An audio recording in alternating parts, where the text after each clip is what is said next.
Eh bien, bonjour, frères et sœurs. Bienvenue de retour dans Matthieu, chapitre 20, ou comme je l'ai appelé, cet englobement de l'humilité. Où est-ce que Matthieu, guidé par l'Esprit, a mis ensemble certaines interactions et discussions et paraboles du Seigneur Jésus, dans lesquelles il veut discuter de cette vérité, cette expression. Les premiers vont les derniers, et les derniers vont les premiers. C'est devenu un peu les parenthèses de la parabole qu'on a regardée la dernière fois. Mais c'est pas la fin. On voit bien rapidement que ça reste l'idée prédominante lorsqu'on rentre dans la prochaine section. Des interactions que Jésus a eues avec ses disciples. C'est gardant ça en tête qu'on peut lire ceci.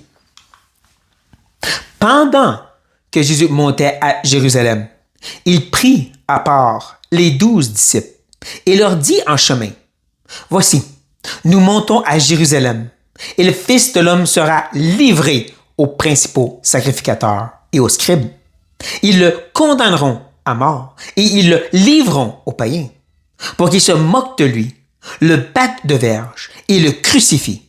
Et le troisième jour, il ressuscitera. » Tout de suite en partant, on peut voir, Matthieu part de verset 16. Les premiers seront les derniers. Derniers seront les premiers. Et il parle ensuite en disant que pendant que Jésus montait à Jérusalem, il n'y a pas vraiment de transition. Quelques mois plus tard, comme pour dire, voici d'autres situations qui s'est passées. Non, c'est toujours dans la même sphère, si je peux dire, le même englobement de cette idée qui est déjà mentionnée. Matthieu veut nous l'enseigner que les premiers vont les derniers, et les derniers les premiers. Et Jésus commence en partageant qu'est-ce qu'il va vivre. Et c'est très spécifique comme prophétie. Il va être livré aux sacrificateurs et aux scribes. Exactement, oui. Il le condamne à mort, exactement. Mais c'est pas eux qui le tuent. Ensuite, eux le livrent aux païens, Ponce Pilate, qui se moquent de lui et le battent, exactement. Ils l'ont maltraité pour finalement le crucifier. C'est très spécifique, n'est-ce pas? Et c'est exactement qu'est-ce que Jésus a vécu. Action par action. Et bien sûr, ultimement, il est ressuscité. Mais vous comprenez que cette action, la résurrection, c'est la seule où est-ce que Jésus est actif. C'est lui qui le fait. Tout le reste est très passif. On lui fait ces choses, ou on va lui faire. Il va vraiment être humilié, le Seigneur Jésus. Lui qui est le premier aux yeux des disciples. Prenez note de ça. Que tout de suite, Matthieu rentre dans cette prochaine étape et c'est ce qui nous partage, les mots du Seigneur qui dit ceci si frappant. Cette humiliation qu'il va vivre. Et là, on se demande, les disciples, est-ce qu'ils ont compris? Est-ce qu'ils ont été saisis de ce qu'il vient juste de mentionner? Vous savez un peu comme moi que, tristement, non.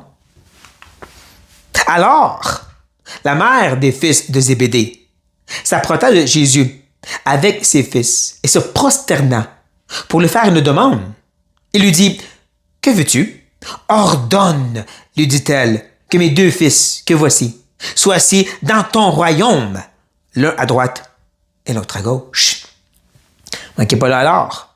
Jésus vient de dire, je vais être humilié et mourir. Tout de suite après, Zébédée, c'est les fils de Zébédée, Jacques et Jean. Matthieu nous dit avec leur maman. Marc, il l'exclut.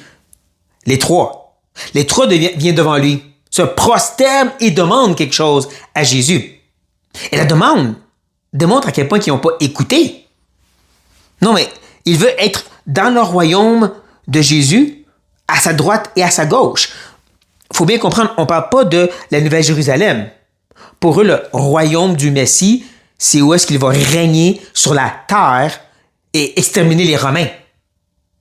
Être assis à la droite et à la gauche, droite-gauche, c'est littéralement des places de puissance, dans un royaume de puissance.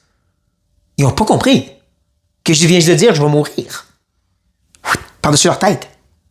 Tout ce qu'ils pensent, aux autres, c'est on veut être à la droite et à la gauche dans le royaume terrestre du Messie. Ils n'ont pas écouté. Eux veulent être les premiers. Jésus vient de dire, moi, je vais être le dernier. Et ne manquez pas comment la demande de Maman Zébédée, c'est ordonne. Prends autorité. Prenez note de ça. Parce que Jésus, maintenant, avec subtilité et douceur, il est humble. et doux de cœur. Avec subtilité, il va essayer de leur faire comprendre, il y a quelque chose que vous n'avez pas saisi. Jésus répondit, vous ne savez ce que vous demandez. Pouvez-vous boire la coupe que je dois boire? Nous le pouvons, dirent-ils. Jésus essaie de les garder humbles. Très gentiment, il dit, vous ne savez ce que vous demandez. Il me semble que si on serait à sa place, on aurait dit, hey, les gars, je viens juste de dire que je vais mourir, réveillez-vous. Non, avec toute douceur, vous ne savez ce que vous demandez. Ensuite, il parle de cette coupe. Quand on comprend que dans l'Ancien Testament, la coupe avait deux significations, la coupe de bénédiction de Dieu ou une coupe de colère. Souvent, surtout dans les prophètes, Dieu parle d'une coupe de colère qui va être déversée sur les ennemis et des fois même sur Israël. C'est pour ça qu'on les voit dans le livre de l'Apocalypse. C'est prophétique et ça parle de l'ultime coupe de colère de Dieu. Voici, Jésus parle de prendre une coupe. C'est pas une bonne chose, ça. C'est pas supposé être plaisant, l'idée de boire la coupe. Pourtant, eux répondent. Nous le pouvons. Encore, Jésus essaie de les garder humbles. Eux s'élèvent au premier rang. On se demande, est-ce qu'ils ont compris qu'est-ce que je disais? Ou est-ce qu'ils répondaient sans réfléchir? Ou ils pensaient vraiment être capables de boire cette coupe? Peu importe, l'idée c'est qu'il veut être à première place. Et il croit qu'il le mérite. Donc Jésus, doux et humble de cœur, encore une fois avec subtilité et douceur, va essayer de les faire réfléchir. Il leur répondit, il est vrai que vous boirez ma coupe. Et pour ce qui est d'être assis à ma droite et à ma gauche, cela ne dépend pas de moi. Il ne sera donné qu'à ceux à qui mon Père l'a réservé. Manquez pas que Jésus n'est pas en train de les corriger sur leur mauvaise compréhension du royaume. Parce qu'il va en avoir un dans la Nouvelle-Jérusalem. Mais il ne corrige pas sur leur idée terrestre. Non. À la place, il parle avec eux à leur niveau. Puis il leur dit même, oui, vous allez boire ma coupe. On sait, les fils de Zébédée, Jean, c'est le premier des martyrs parmi les apôtres. Judas compte pas, il s'est tué lui-même. Puis Étienne, lui, il n'est pas un apôtre. Le premier des apôtres, c'est Jacques. Et celui qui a vécu plus longtemps, c'est Jean. Il a vu tous ses amis mourir. Pierre, Jacques, son frère, et ainsi de suite, sont tous morts devant ses yeux. Lui qui a vécu jusqu'à 100 ans. Le dernier des apôtres, qui est survécu par-dessus tout et qui a même vu en vision le retour de Christ. Toute une coupe à boire, ça, dans un sens. Donc oui, vous allez boire toute une coupe. Mais encore, ne manquez pas la réponse de Jésus. Vous vous rappelez de la maman? Ordonne. Lui dit, cela ne dépend pas de moi. Quelle humilité de la part du Seigneur. Surtout qu'il rappelle, c'est le Père qui a ce droit-là. Ça ne veut pas dire que le Fils est moins important que le Père, c'est pas ça. C'est que le Fils, surtout dans son incarnation, il démontre une humilité et à quel point il est soumis au Père. Maman Zébédée a dit, ordonne, toi le roi. Jésus dit, tu comprends pas, je suis venu pour serviteur. Comme Philippiens 2 nous rappelle. Lui qui n'a pas vu comme une proie arrachée égale à Dieu, mais qui est devenu un homme, même un serviteur, étant obéissant au Père jusqu'à la mort de la croix. Il essaie de les faire comprendre par ce beau langage subtil. Et encore, on se demande, est-ce qu'ils ont compris? Tristement, toujours, c'est un non. Les 10 autres, ayant entendu cela, furent indignés contre les deux frères. À place que les 10 se disent, ouais, non, il y a quelque chose qu'on n'a pas compris ici. Seigneur, merci de nous avoir repris. On veut être les derniers. Non, ils sont irrités, indignés, fâchés que les deux autres ont pensé ça avant eux. Mais les tabarnouches, ils ont pensé à se faire mettre à la droite et à la gauche avant nous. Ils sont toutes avec une attitude de vouloir être les premiers, quand je n'aurais pas leur dire que vous devez être les derniers. C'est triste parce que même lors de ce dernier repas ensemble, le repas de la Pâque, qui est le repas de la Cène, si vous savez. Lorsque Jésus a dit, prenez la coupe, prenez le pain, c'est mon corps, c'est mon sang. et qu'il leur a dit qu'il s'en va mourir. On apprend. On apprend avec tous les évangélistes, tous les cas, qu'ils s'obstinaient entre eux qui serait le premier. Même que, dans Jean chapitre 13, on apprend que Jésus s'est même mis à 4 pattes pour laver leurs pieds pendant qu'eux s'obstinaient sur qui serait le plus grand et le premier.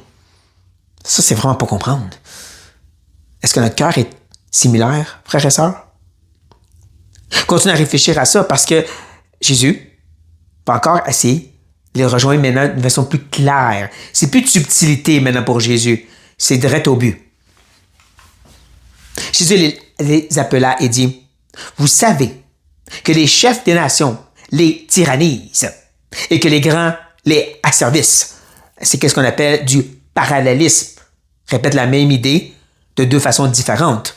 Vous savez que dans le monde, les chefs, les grands, oppriment et écrasent les petits. Ils se mettent premiers en embarquant sur les derniers. Il n'en sera pas de même au milieu de vous. Mais quiconque veut être grand parmi vous, qu'il soit votre serviteur, et quiconque veut être le premier parmi vous, qu'il soit votre esclave. C'est ça qu'il essaie de leur dire depuis le début. Ce fameux énoncé, hein, les premiers, les derniers, on leur voit ici, mais d'une autre optique. Ou est-ce que c'est ces derniers qui deviennent les premiers en étant esclaves et serviteurs? Ou est-ce que la première situation, la parabole, démontrait une approche, je peux dire, passif? Vous vous rappelez, c'est le maître de la maison qui décide de bénir certains, les derniers, autant que les premiers. Donc, il mettait égal. C'est le maître. Et c'est un appel à une attitude de cœur qui dit c'est bon ce que Dieu fait. Ben, c'est ça, hein? C'est ça que les hommes qui étaient là depuis le début n'ont pas compris. Parce qu'ils ont vu de mauvais œil la bonté de ce maître. Faut pas que c'est comme ça pour nous. Passivité. Ici, on parle de passif à actif. Où est-ce qu'on met l'effort pour être le premier en étant le dernier? On devient esclave, serviteur, se donne pour les autres pour pouvoir réellement être premier. Et ça, c'est l'exemple de notre Seigneur Jésus. Parce qu'il ajoute, en terminant, c'est ainsi que le Fils de l'homme est venu non pour être servi, mais pour servir et donner sa vie comme la rançon de plusieurs. Ça, c'est ultimement donner sa vie, se donner et s'humilier pour les autres. Hein? Donc, être esclave pour les autres au point que tu meurs pour eux.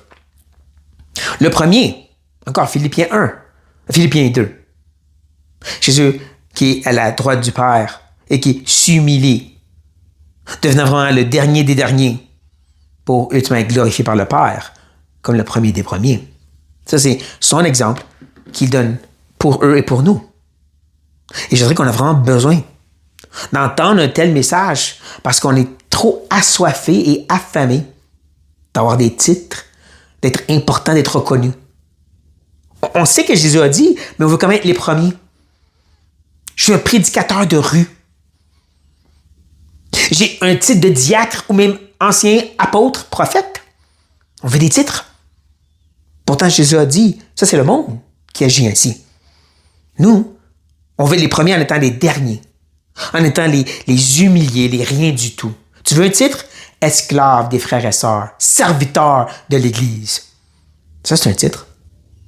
Prends pas le titre pour de vrai, parce que ça défait l'idée de l'humilité. Comme notre Seigneur Jésus. Lui, le Créateur qui soutient tout par la puissance de sa parole, était un simple petit rabbin qu'on a maltraité et ensuite crucifié. Ça, c'est notre exemple à suivre. C'est comment être vraiment le premier dans le royaume de Dieu. Je pense qu'à ce point-ci, on a bien saisi cette leçon, cet enseignement de la part du Seigneur. Chers frères et sœurs, sur cette note, soyez bénis.